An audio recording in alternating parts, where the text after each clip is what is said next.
মধ্যশিক্ষা পর্ষদের এই তুগলকি সিদ্ধান্ত মানছিলাম। আজকের এই বিক্ষোভ মিছিলে যোগ দেন।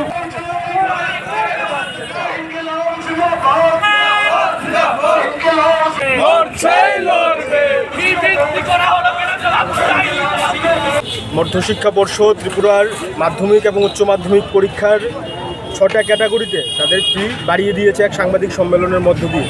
আমরা দেখতে পেলাম এই ফি বাড়ানোর ফলে রাজ্যের অসংখ্য ছাত্র ছাত্রী অভিভাবকরা এক দুশ্চিন্তার মধ্যে পড়েছে এবং আমরা 10ই অক্টোবর আগরতলার শহরে মিছিল করে শিক্ষা ভবনে গিয়ে মধ্যশিক্ষা পর্ষদের যিনি অধিকর্তা আছে ওনার সাথে কথা বলে আলোচনা করে আমরা একটা মেমোরেন্ডাম ওনার কাছে সাবমিট করেছিলাম এবং ওনাকে আমরা বলেছিলাম যে ছাত্রদের বিরোধী যে এই সিদ্ধান্ত মধ্যশিক্ষা পর্ষদের মাধ্যমিক এবং উচ্চ মাধ্যমিকের যে ফি এটা কমাতে হবে এবং পুনরায় বিবেচনা করে আগে যা স্ট্রাকচার ছিল সেই স্ট্রাকচার পুনরায় চালু করতে হবে।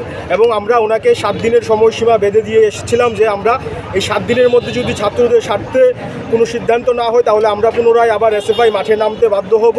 এই মোতাবেক আমরা আজকে এসএফআই ডাকে আজকে আমরা প্রতিবাদ মিছিলে সামিল হয়েছি। এই মিছিলে শুধুমাত্র আমরা শহর এবং শহরতলির যারা ছাত্র কমরেড নেতৃত্বরা আছে তারাই আজকের এই মিছিলে সামিল হয়েছি। এবং আপনারা জানেন আমরা ইতিমধ্যেই আমাদের সংগঠন সারা রাজ্যের বিভিন্ন সোনামুড়া, উদয়পুর সহ আরও কিছু বিভাগে আমরা আমাদের সংগঠনের ডাকে আমরা এরকম প্রতিবাদ সমাবেশ, প্রতিবাদ বিক্ষোভ কর্মসূচি আমরা পালন করছি। এবং আমরা সরকারের কাছে জানাতে চাই, এই পর্ষদের কাছে আমরা জানান দিতে চাই যে শিক্ষার মধ্যশিক্ষা পর্ষদ যেভাবে ফি নির্ধারিত কোটার থেকে অনেকটা বাড়িয়ে নিয়েছেন, দ্বিগুণ তিনগুণ হারে, এটা যদি অবিলম্বে প্রত্যাহার না করেন তাহলে আমরা সারা রাজ্যে আরও বৃহত্তর আন্দোলনের জন্য আমরা ঝাঁপাবো এবং ছাত্রদের স্বার্থ রক্ষার জন্য এসএফআইয়ের আন্দোলন আরও তেজি হবে। আপনার পরিচয়